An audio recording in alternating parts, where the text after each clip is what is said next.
Bizarre Brain Comics.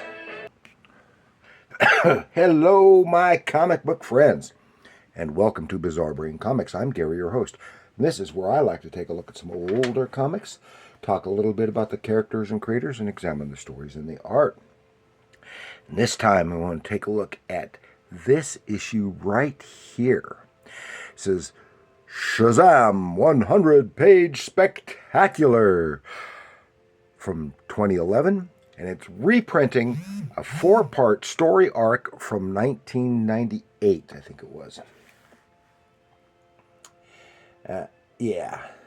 And it was originally in reprinting issues of Power of Shazam number 38, 39, 40, and 41. Yeah, from 1998. This is written by Jerry Ordway, who started off doing the art on the Power of Shazam on its initial run. This was pencils by Peter Krause, whose artwork bears a strong, at least here, bears a strong resemblance to that of Jerry Ordway, with inks by the classic Dick Giordano. They all did a wonderful job.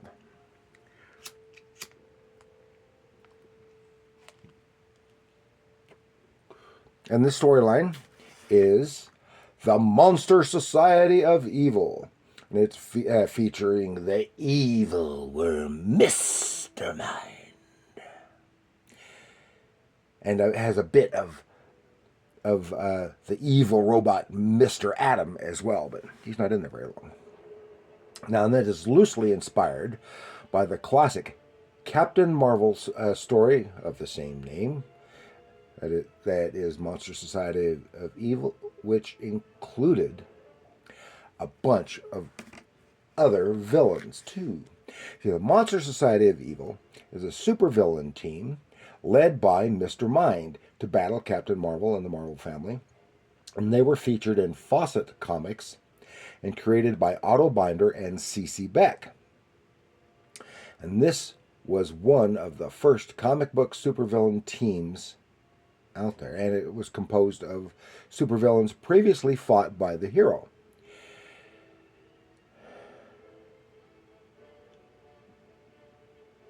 The Monster Society of Evil first appeared in Captain Marvel Adventures number 22 in 1943, and the original story arc of the Monster Society of Evil ran for 2 years. Hard to believe that.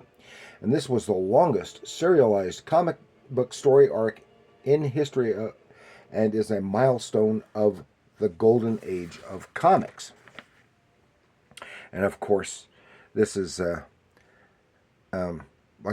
was basically the second reboot after the Crisis on Infinite Earths in the mid-'80s. And this is basically the second reboot of the Marvel family and Shazam. And of course, at this time, they were still calling him Captain Marvel. And all the others, Captains Marvel.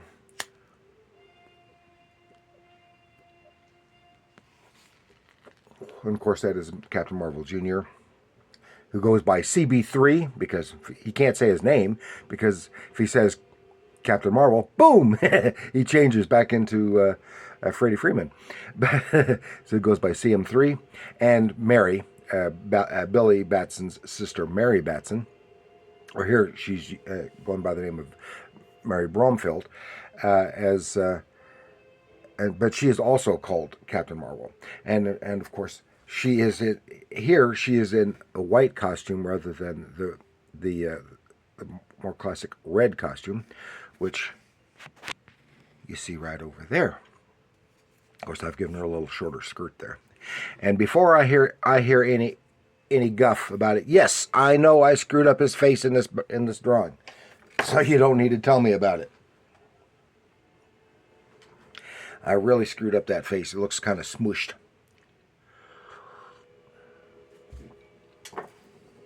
And this is not like, really, is not like the classic Monster Society of Evil, because all those other villains aren't here. Here, the Monster Society of Evil are are mind-controlling worm clones.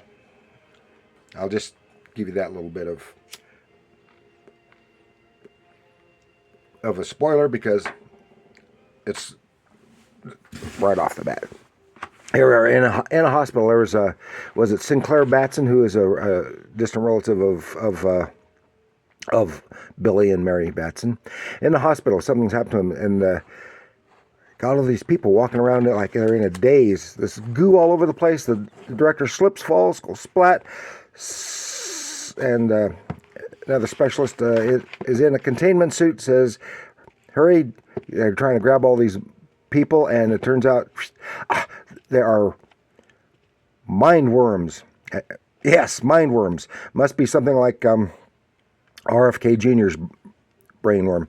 And she stops someone from crawling in that doctor's ear, and they're stopping them. And then we go to, because it is the mind worms that are breeding and going all over the place and controlling people. And here we go to the Marvels. And they're going to see what's her name is Taya Toth and the Ibis. And they're talking, has a little flashback here to when they first met the girl Taya, and Ibis is coming, how he's getting old and he's getting tired, and his powers are diminishing. Of course, the Ibis was another Fawcett character that DC bought along with Shazam. And here we go to the Department of Bureau of Metahuman Affairs, who is led by Sarge Steele, who is the commander. And it just so happens he was a Charlton character, and he and this guy they're talking. They're going to do something. They're against the Marvel family, and they have control of this Mr. Atom robot, who's a bad guy who Marvel has defeated before. And they're going to send him. They've got a little special little tracer on this card that was supposed to be Mary Bromfield's. She's supposed to have on her to send Mr. Atom to take them out. Well, she accidentally left it at home. So the Bromfields, who are Nick and Nora Bromfield, who are visually based on the main couple from the Thin Man movies of the 1940s, and who were named Nick and Nora. And they suddenly have to leave. Then boom, Mr. Atom arrives right at their home, counts down, and kablooey! That home is in Fairfield, the town, a suburb of Fawcett City. Kablooey! He had an atom bomb in his belly, and he blew up. Then we go back 15 minutes earlier. These trash men picking up trash. Oh, there are worms there. Things taken over. Oh, and they see more worms, and they start catching the worms. And he uses their subject to high-pitched sounds, and he does a super whistle, which incapacitates all the worms, and they scoop them up, and but they can't be sure that they haven't gone around. Then boom, that's when the bomb goes off. Oh my gosh! And they realize that's over by where they live, because they are the adopted or at least foster children of the Bromfields. And they zoom there, see what they can do, and they're right at ground zero is all the glass from the nuclear blast, which is known as trinitite. And right there in the middle is Ibis. Oh, I'm so sorry. I tried to contain it. As soon as I learned, I tried to contain it, but I couldn't stop it. And then, all these people, that must be tens of thousands of people dead, including the Bromfields. When they're horrified, no. Then the assistance comes in suits, etc. Then we're back to Sarge Steele, and he's all angry, ranting and raving. And then we get a close-up. Inside his ear canal is Mr. Mind, and that is continued. So they know that Mr. Adam was under the control of the Bureau of Metahuman Affairs, and him taking way too long. They go see Sarge Steele, not happy with him. Superman pops up, and he uses his X-ray vision. Says no worm in him, but there's Mr. Mind in his enclosure, and then the other guy takes a gun, and they stop him, and turns out he was under mind control. Of course, they stop and Shazam crushes Sarge Steele's mechanical hand, but not too badly. All the super beings take off. Then we see Sarge Steele. The compartment opens up, and there is Mr. Mind crawling out. He's still able to, and crawls back into his ear, able to control Sarge Steele. Meanwhile, we see all these people like zombies all over the country, walking, going somewhere, and so they're trying to clean up, trying to find any trace. The horror! They find someone who had survived, found refuge in a fallout shelter under their home. There's rescue efforts, and here we find that the Bromfields had survived. They were away, but they were still caught in the blast wave. And Mary takes one of the worms to the university, talk to Professor Bibowski. Yes, that is Bibbo Bibowski from the old Superman, from the Superman titles. And and we get a rework on the origin of Mr. Mind, and she wants some come up with some way of destroying these worms. And finally, I won't go into all the detail. Finally, they turn back, go to Station Wiz.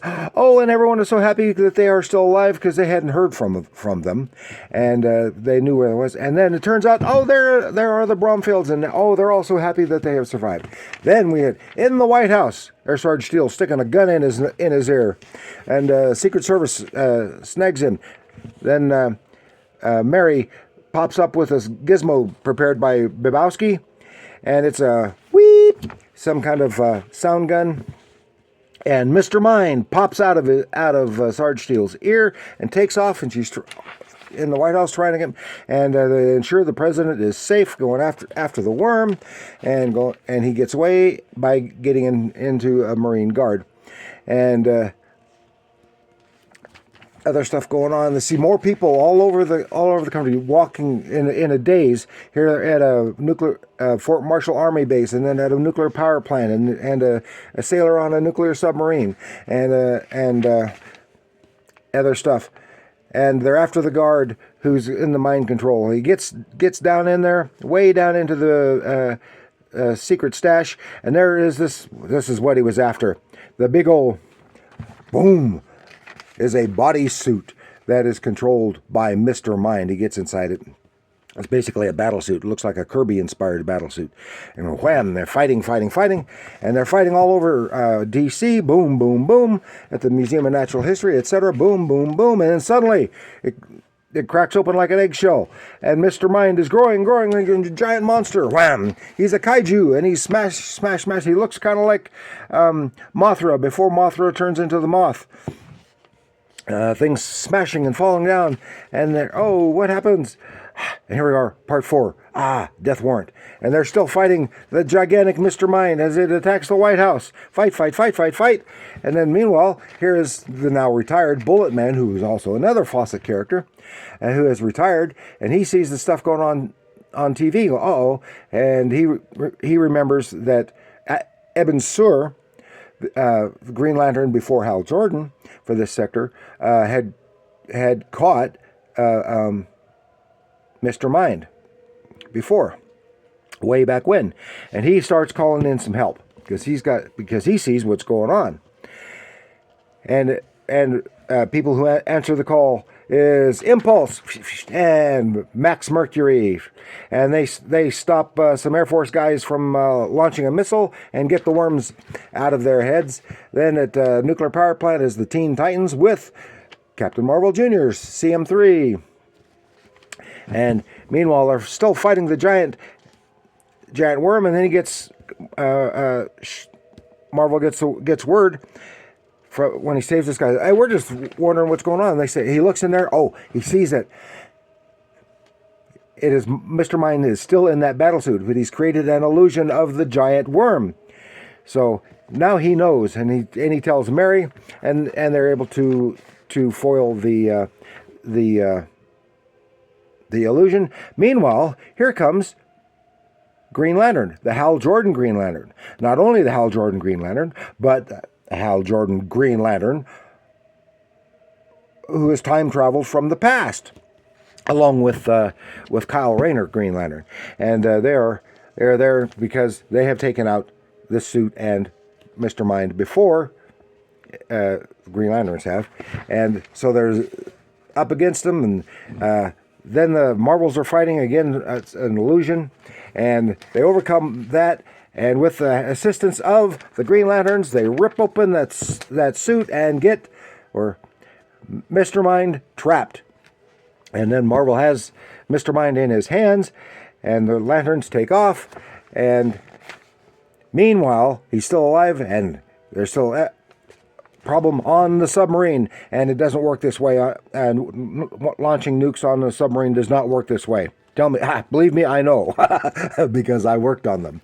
And but that's okay for the story. And he's trying to get information from Mr. Mind, telling him where the other agents are, where all the other mind worms are, and he's going to, just as he's about to go zap, zap, zap, Sarge Steele, who is undoubtedly very angry at being a puppet for a worm, used that weapon that Mary had and just destroyed Mr. Mind, and all the other worms just died right then, stopping all of the threat. And everyone, the Titans bust in and find that they didn't need to, because before the guy could do any harm, he had keeled over, and the mind worm was dead. And that is all. It is concluded. It's a fun read. This is the version of Shazam Captain Marvel that I like best. I like that costume. I like with the flap, the very classic look, and the sash. It looks more classic, but the just the form-fitting bodysuit was undoubtedly easier to draw way back when. But this is the way he looked in the original Captain Marvel movie serial from the 40s, which was an excellent serial, which I've not seen in many years, but it was a very good serial, and was also the very first comic book superhero to star in a movie serial. So this has taken a lot longer than I had hoped for, but we are at the end. So I want to thank you for joining me. Please like, share, subscribe. Do leave your comments down below. Which iteration, if any, of Shazam Captain Marvel do you like best? The classic CC Beck, which I really enjoy.